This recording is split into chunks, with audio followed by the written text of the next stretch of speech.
नमस्कार मित्रों, स्वागत है आपका मेरे इस YouTube चैनल मोहित यादव एजुकेशन पर। इस चैनल पर मैं आपको मैकेनिकल इंजीनियरिंग या फिर डिप्लोमा जैसी तैयारियों के संबंध में कई प्रकार के वीडियोस आपके साथ शेयर करता रहता हूं।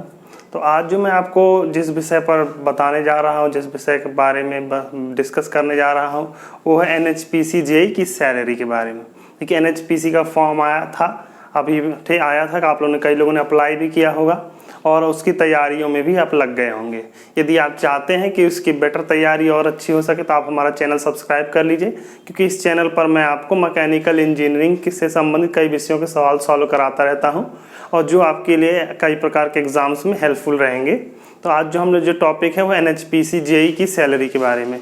ये JEE सैलरी NHPC में जो है वो अभी आपको मैं बताता हूँ। तो जो मेन देखिए सैलरी होती है वो किस किस चीज़ से मिलकर बनी होती है, जो उसके मुख्य फैक्टर्स या मुख्य घटक होते हैं। सबसे पहले होता है बेसिक, ठीक, बेसिक पे। उसके अलावा दूसरा जो होता है DA, जिसे कहते हैं डियरनेस अलाउंस,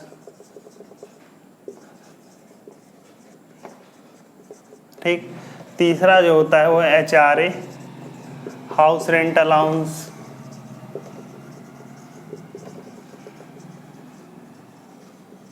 ठीक, कैफेटेरिया अलाउंस,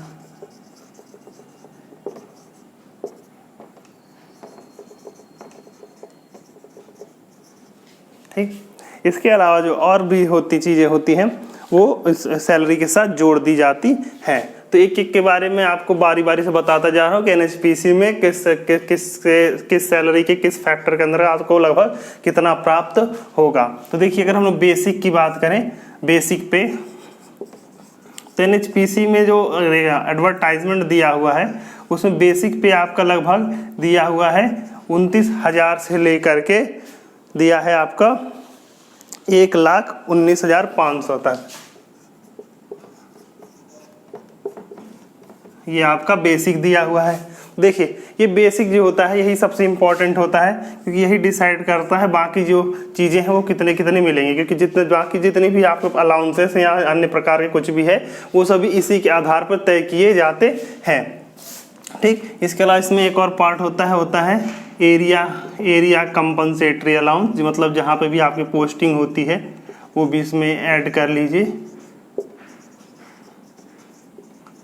ठीक। तो ये आपकी बेसिक है। देखिए, जब भी आप उसमें NHPC में एंट्री करेंगे, मतलब जब भी आपकी सैलरी शुरुआत होगी तो उसका बेसिक कितना होगा, उसका बेसिक होगा 29,000 होता है, ठीक। इसमें आपको प्रतिवर्ष 3% का इंक्रीमेंट मिलता है, 3% का इंक्रीमेंट आपको हर साल मिलता है। कहने के लिए अगर हम कहें कि अगर आपको 29,000 फर्स्ट साल में है तो एक साल बाद जो आपका बेसिक है 29,000 का 3% बढ़ जाएगा, ठीक। तो 1.03 से मल्टीप्लाई कर दीजिए तो लगभग ये आपका आ जाएगा, आपका जो बेसिक हो जाएगा 29,870 रुपये हो जाएगा, ठीक है। आप मान सकते हैं कि आपको लगभग जो बेसिक एक साल बाद इतना बढ़ के हो जाएगा। इसके बाद जो दूसरा मेन फैक्टर है वो है DA या डियरनेस अलाउंस। DA या डियरनेस अलाउंस की बात करें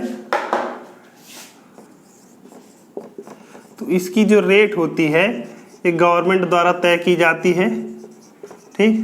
तो वर्तमान में जो आपका DA चल रहा है वो चल रहा है 28% DA लगभग अभी जो है। और ये जो DA है हर 6 महीने पर सरकार के द्वारा नया रिवीजन किया जाता है, उस अनुसार लगातार ये बढ़ता जाता है, ठीक। तो जो इसमें DA है तो 28%, हम 28% के हिसाब से देखें तो 29,000 का 28% अगर ले लें तो ये लगभग आ जाएगा आपका 8,120 रुपया, जो हो जाएगा आपका DA कितना हो जाएगा, 8,120 रुपया हो जाएगा, ठीक।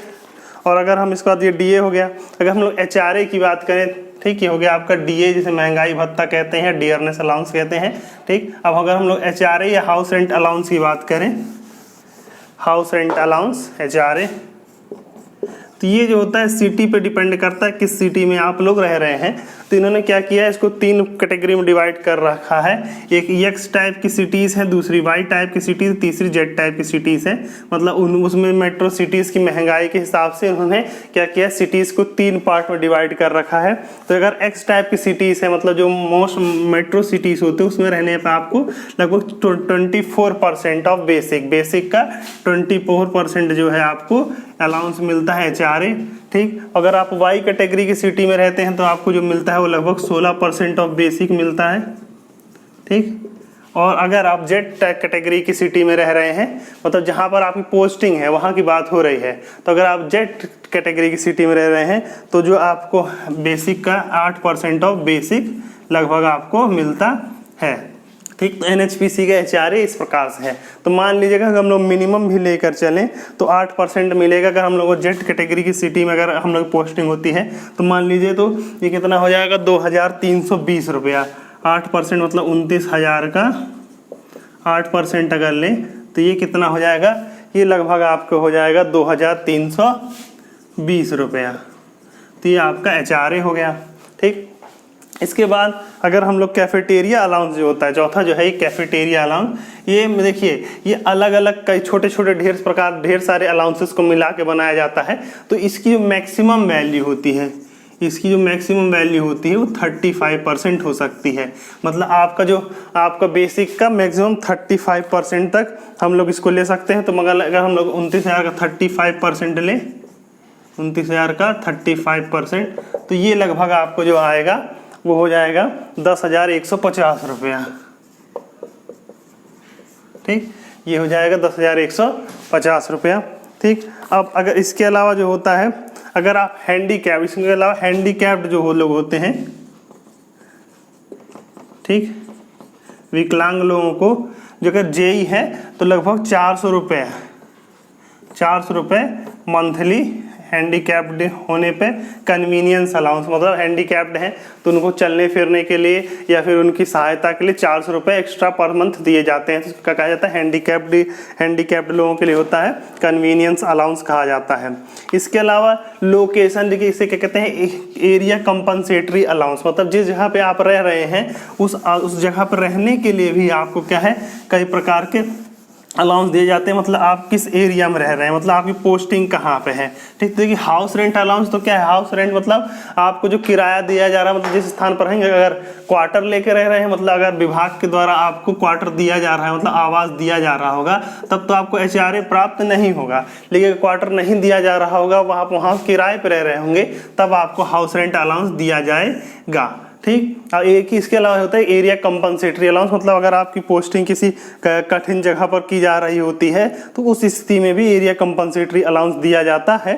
जैसे मान लीजिए अगर आपकी पोस्टिंग नॉर्थ ईस्ट में है, नॉर्थ ईस्ट में जैसे आसाम में है, मेघालय में, इन जगहों पर अगर आपकी पोस्टिंग की जा रही है तो आपको 10% ऑफ बेसिक का लगभग 10% आपको एक्स्ट्रा दिया जाएगा, जिसको कहते हैं एरिया कंपनसेटरी अलाउंस कहा जाता है।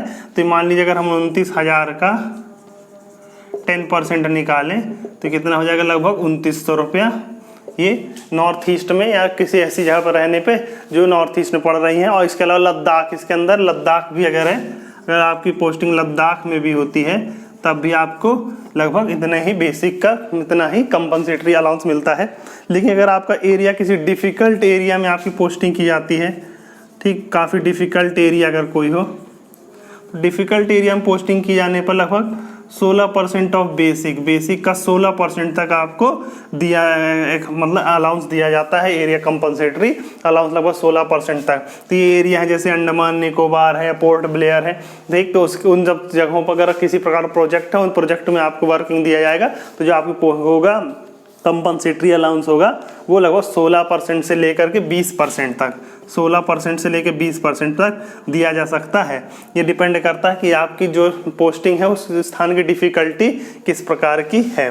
ठीक, अगर हम लोग इसके अलावा एक और अलाउंस जो दिया जाता है वो है शू एंड जैकेट अलाउंस, मतलब ठंड में जैकेट पहनने के लिए जैकेट और स्नो शूज़ में रहने के लिए शूज़ के लिए ये भी कंपनसेटरी एक भी अलाउंस दिया जाता है। ये लगभग आपको 3000 से लेकर के 5000 तक दिया जाता है प्रति 3 वर्ष में, इन एक मतलब 3 साल में एक बार, इन ईच 3 ईयर्स, प्रत्येक 3 वर्ष में इतना दिया जाता है। तो अगर हम लोग टोटल करके देखें कि टोटल कितनी सैलरी आप लोग की लगभग हो जाएगी, तो जो अगर देखें तो हम लोग पाएंगे कि बेसिक आपकी हो जाएगी लगभग 29,000 आपकी बेसिक हो जाएगी, ठीक। उसका DA हमने कैलकुलेट किया था 8,120 रुपया, ठीक। HRA हम लोगों ने जो कैलकुलेट किया वो लगभग 2320 रुपया कैलकुलेट किया था मिनिमम, ठीक, जेड कैटेगरी के लिए, ठीक। कैफेटेरिया अलाउंस हम लोगों ने मैक्सिमम कैलकुलेट किया था 10,150 रुपया, ये मैक्सिमम, तो इतना मैक्सिमम हो सकता है, ठीक, 35% के हिसाब से, ठीक। एरिया कंपनसेटरी अलाउंस कितना हम लोगों ने कैलकुलेट किया है, मान लीजिए 2900 रुपया ये है, ठीक। तो इन सभी को मिला करके जो आपकी टोटल सैलरी ग्रॉस हो रही है लगभग वो हो रही है 52,490 रुपया, ठीक। मान लीजिए कुछ कम ज़्यादा हो जाएगा, ठीक। उसके अलावा आपका जो भी सैलरी है उसका 10% CPF के लिए या फिर NPS के लिए या जो भी वहाँ पे PF फंड होगा उस PF फंड के हिसाब से लगभग आपकी 10% सैलरी कट जाने के बाद आप ये मोटा मोटा मान सकते हैं कि आपको जो सैलरी मिलेगी वो लगभग 40 से 42,000 के बीच में मिल जाएगी।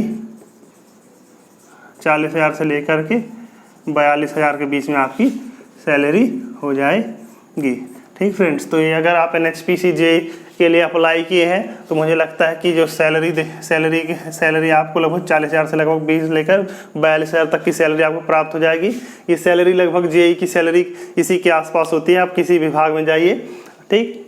मोस्टली जो है सैलरी इतनी होती है, कुछ थोड़ा मोड़ा अंतर ऊपर नीचे का अंतर होता है, मोस्टली अधिकतर जगहों पर सैलरी इसी तरह से कैलकुलेट होती है और लगभग इतनी ही मिलती है, ठीक फ्रेंड्स। तो तैयारी आप जारी रखिए। अगर आपको किसी प्रकार का डाउट है या किसी प्रकार का क्वेश्चन हो तो आप नीचे कमेंट बॉक्स में पूछ सकते हैं, ठीक है। यदि आप अगर आपको कोई तैयारी आपको अच्छी तैयारी करनी है तो आप हमारे चैनल पर आइए, उस पर हमने कई हर सब्जेक्ट के लगभग वीडियोस बना रखे हैं जहां पर आपको क्वेश्चन सॉल्व करा रहा हूं, तो उसको क्वेश्चन के साथ आपको कंसेप्ट भी दे देता हूं, तो आप वहां पे उस क्वेश्चन को आसानी से पढ़ सकते हैं और उस कंसेप्ट को पढ़ते हुए तैयारी भी कर सकते हैं। इसके अलावा आपको हमारे चैनल पर UPRVNL की जो लोग तैयारी कर रहे हैं तो उनके लिए तो चल ही रहा है और ये वो NHPC के लिए भी आपके लिए हेल्पफुल हो जाएगा।